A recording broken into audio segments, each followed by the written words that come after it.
Thank you, Andrew. So I guess my first few slides are easy to skip through because you just heard about what Dipper is. So I can take the context element out of it and go straight into what we're doing within the department. So that's a bit of a picture as to what Dipper is, and here is where we fit into it. So we're part of the Social Health and Welfare Analytical Unit, and the department was given $14.3 million out of the modernisation fund to do our element of Dipper.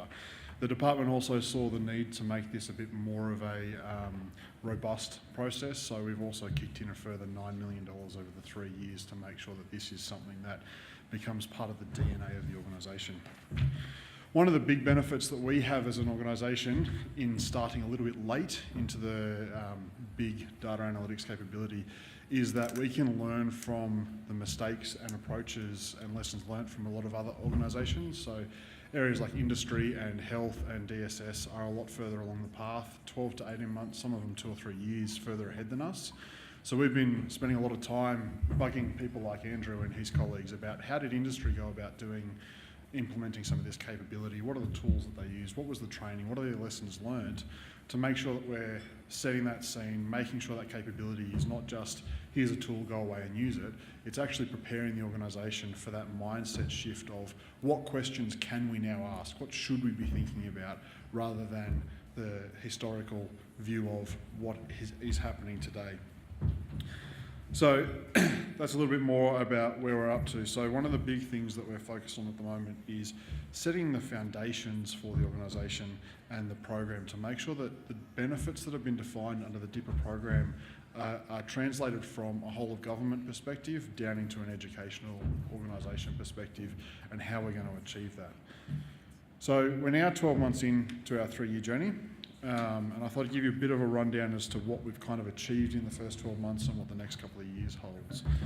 So the first piece of work that we did back in 2017 towards the end was to really engage across the organisation with our data advocates, our data custodians, our heavy-handed or heavy involved data scientists to find out what do they need this thing to do? What is it going to be? What's it going to look like? What's the capability that we actually need to deliver to them to make their jobs easier, to make integration of data sets more acceptable within the organisational context? And then look outside the organisation. What is the service offering that we're going to provide to Dipper? How are we going to work with these integration authorities to make sure that we're putting the right security settings around how we're working? So that was the first key piece of work. And as part of the learnings from our colleagues at Department of Health in particular, the first step along their journey was to really get down into what is it that we hold that's of value. So the data catalogue work is about to be launched in the organisation that says here's what we have as our high value data sets that are well defined, understood, and we can actually track back to and point people back to say, have you considered using these in your day-to-day job? A lot of the organisation is very familiar with what's within their sectorial boundaries, but it's not necessarily built the capability yet to look across the sectors to say what can we look to enrich what we're currently doing. So that data catalogue will help enable that to occur. The next piece of work was the proofs of concept. So you'll hear more about one of our key ones from Kelly later this afternoon about the USI CHES and linking project. But we've taken business scenarios and gone through to test the tools that we have and some of the big data problems that we have around data integration and challenges of the quality that we have. So we're making sure that throughout this entire process of foundation setting and decision making that we're setting up to make sure that we can track back from original business intent and requirements to the solutions that are being provided. I think most people who have worked in and alongside IT quite often have the similar story of we set some high-level requirements and IT then interpreted the gaps and delivered us something that's not quite as useful as we first envisaged. So that's what that first year has been about, entirely focused on setting that foundation and making sure that what we intend to implement is actually traceable back to what was designed from a business-led perspective in the first instance. The things that aren't listed in there is one of the key enabling elements for the NEEB project, or National Education Evidence Base, is our data management strategy. That sets the framework, the approach, the decision-making authorities in place to make sure that we have the right people sitting at the table making the right decisions as it comes to the capability rollout that we're currently underway for. So from the initial piece of work that we did, we set our vision and we set our 3 high-level scope requirements. So a consistent and integrated view of learners throughout their lives. We moved away from the term student because we're talking about people from childcare through to basket weaving at 65 or ukulele through CIT or whatever it might be. Any interaction with the education sector. So we've turned it into the term lifelong learners.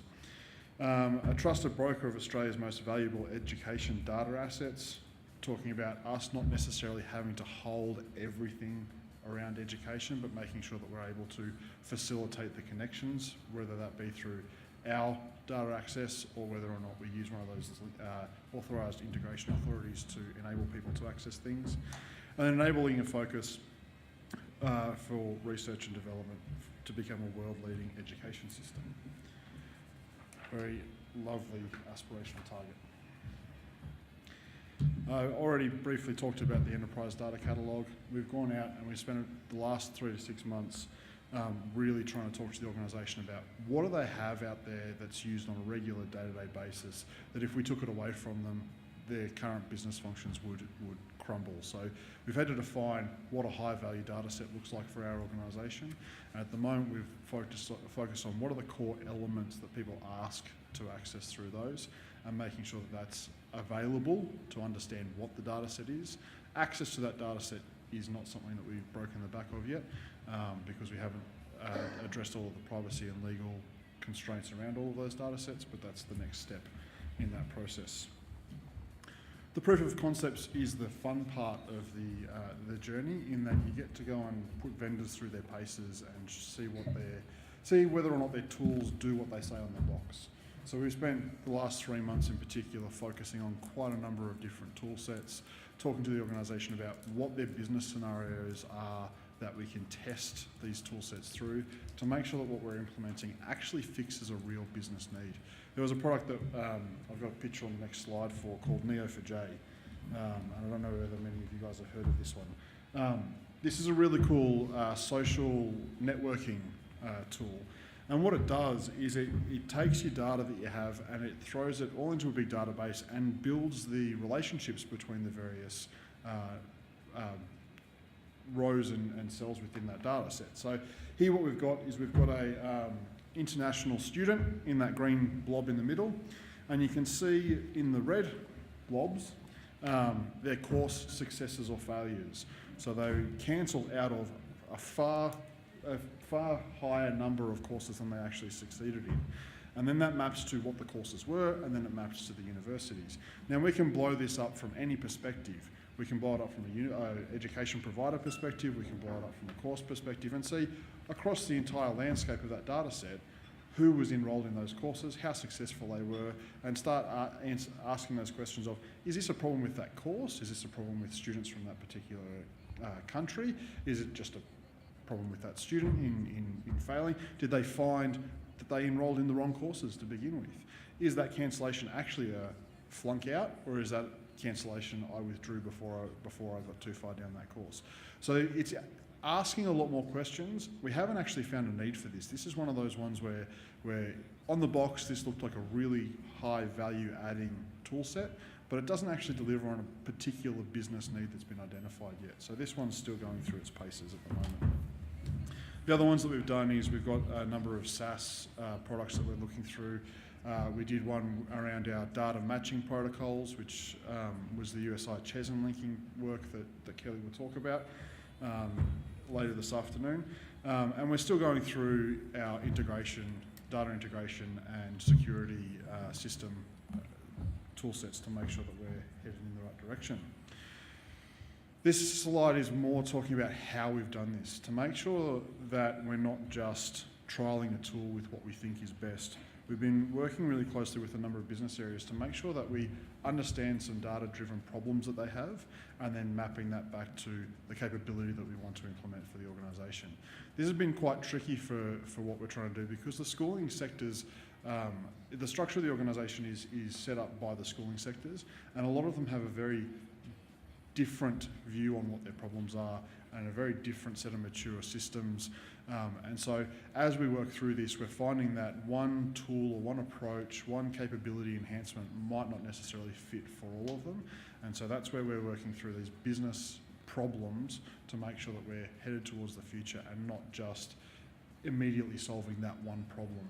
That's one of the big issues that I've found with government, is focusing on that short-term gain of, we have a problem, here's that one solution, but it's not enterprise-wide, and it doesn't actually enable a full coherent solution to be delivered into the longer term.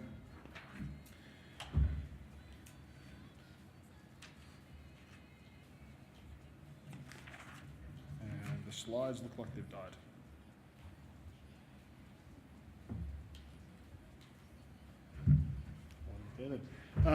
So the National Education Evidence Base over the next 2 years is going to be focused entirely on delivering the joined up data sets within the organisation, serving it up to the organisation in a much more searchable, legible, coherent way that they can access from their desktop, providing a more robust tool set for them to interrogate that. But most importantly, it's about capability building within the organisation. It's about making sure that people have the knowledge, the tool sets and the experience to actually start interrogating the data that is readily available within the organisation, as we then look to external partners and to involve that greater level of collaboration that Michelle was talking about this morning.